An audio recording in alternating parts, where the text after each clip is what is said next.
ഇതിപ്പോൾ നമ്മൾ ഇങ്ങനെ ഒരു പീസടക്കം ഈ നെക്ക് കട്ട് ചെയ്തെടുക്കുകയാണെങ്കിൽ നമുക്ക് അടിക്കാൻ സുഖമായിരിക്കും. ഇതിൽ വെച്ച് പിൻ ചെയ്തിന് ഇങ്ങനെ വെച്ച് അടിക്കാൻ സുഖമായിരിക്കും. കാണിക്കാം. ഇപ്പോൾ ഇത് ടോപ്പിൻ്റെ നല്ല ഭാഗം.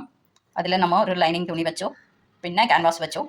ഇതിങ്ങനെ ഇത് വെച്ചത് എന്തിനാന്ന് വെച്ചാൽ നമ്മുടെ കഴുത്തകളത്തിൻ്റെ നമ്പർ മാറാണ്ടിരിക്കും. ചുമ്മാ ഈ റൗണ്ട് മാത്രം എടുക്കുകയാണെങ്കിൽ നമുക്കിത് സ്ലിപ്പാവാൻ സാധ്യതയുണ്ട്. അത് കാരണം ഇത് കറക്റ്റ് നമ്പറിൽ അങ്ങനെ നിൽക്കും. നമ്മൾ അടിക്കുമ്പോൾ ഇതേപോലെ ഇവിടെ നിന്ന് അടിച്ച് വരിക, അതേപോലെ ഇവിടെ നിന്ന് അടിച്ച് വരിക, ഈ അരുകത്ത് അടിച്ച് വരിക. പിന്നെ നമ്മൾ 1/4 ഇഞ്ചിൽ വെട്ടിയെടുക്കുക.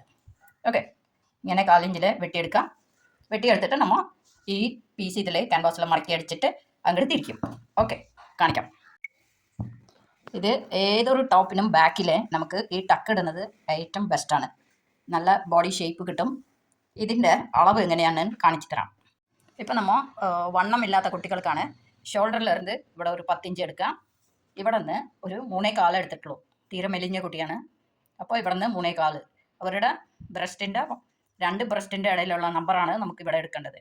നോർമൽ അവരുടെ ഹൈറ്റ് അനുസരിച്ചിട്ട് നമുക്കിവിടെ 6.5 7 ഇഞ്ചിക്ക് ഇത് വയ്ക്കാം.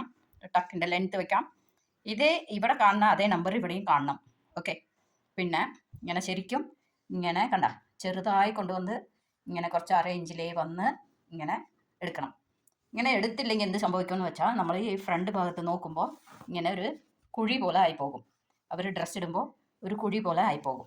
അത് കാരണമാണ്.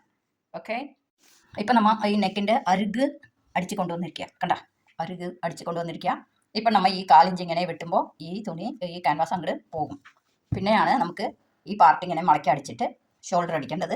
കാണിക്കാം. ഓക്കെ, ഷോൾഡർ ഇങ്ങനെയാണ് അടിക്കേണ്ടത്. ഇതിപ്പോൾ ഫേസിങ് നിവർത്തിയിരിക്കുക. ഈ ലൈൻ ജോയിൻറ്റ് ഒരേപോലെ വരുന്ന പോലെ വെച്ചിട്ട് നമ്മൾ ഒരു മുട്ട് സൂചി കുത്തിയിട്ട് 1/2 ഇഞ്ച് ലെവലിൽ രണ്ടാം അടിക്കും. ഇപ്പോൾ ടോപ്പ് നമ്മൾ കൈയൊക്കെ പിടിപ്പിച്ച് കഴിഞ്ഞു. ഇനി നമ്മൾ സൈഡ് സ്ലിറ്റ് വരയ്ക്കാൻ പോവാണ്. നമ്മൾ ഇവിടെ നിന്ന് ലെങ്ത്ത് നോക്കി ഇങ്ങനെ വരും. ലെങ്ത്ത് നമുക്ക് 22 അവരുടെ സ്ലിറ്റ്. അപ്പോൾ അവിടെ വന്നിട്ട് നമ്മൾ ഇവിടെ വന്ന് ഇങ്ങനെ തയ്ക്കാനായിട്ട് 1 ഇഞ്ച് വിട്ട് കൊടുത്താൽ മതി. നമ്മൾ +1.5 കൊടുത്തിട്ടുണ്ട്. എന്നാൽ 1 ഇഞ്ചിൽ നമ്മൾ തയ്ക്കാൻ പാടുള്ളൂ. ഓക്കെ, ഇതിങ്ങനെ ഇത് കണ്ടോ, ഞാൻ ഇങ്ങനെയാണ് മടക്കിയിട്ടിരിക്കുന്നത്. ഒരു ഭാഗം ഇങ്ങനെ ഇട്ട് അതിൻ്റെ മുകളിൽ മറ്റേ ഭാഗം കൂടി ഇട്ടിട്ട് ഇവിടെ വരയ്ക്കുമ്പോൾ നമുക്ക് കറക്റ്റായിട്ട് ഇങ്ങനെ അടിച്ച് വരാൻ ഈസി ആയിരിക്കും. ഓക്കെ, 1 ഇഞ്ച് വെച്ചിട്ട് നമ്മൾ സ്ലിറ്റ് അടിച്ച് കൊണ്ടുവന്ന് ഇവിടെ സ്റ്റോപ്പ് ചെയ്യണം. ഇവിടെ തന്നെ സ്റ്റോപ്പ് ചെയ്യണം. ഇങ്ങോട്ട് ഒന്നും പോകരുത്. ഇവിടെ തന്നെ സ്റ്റോപ്പ് ചെയ്യണം.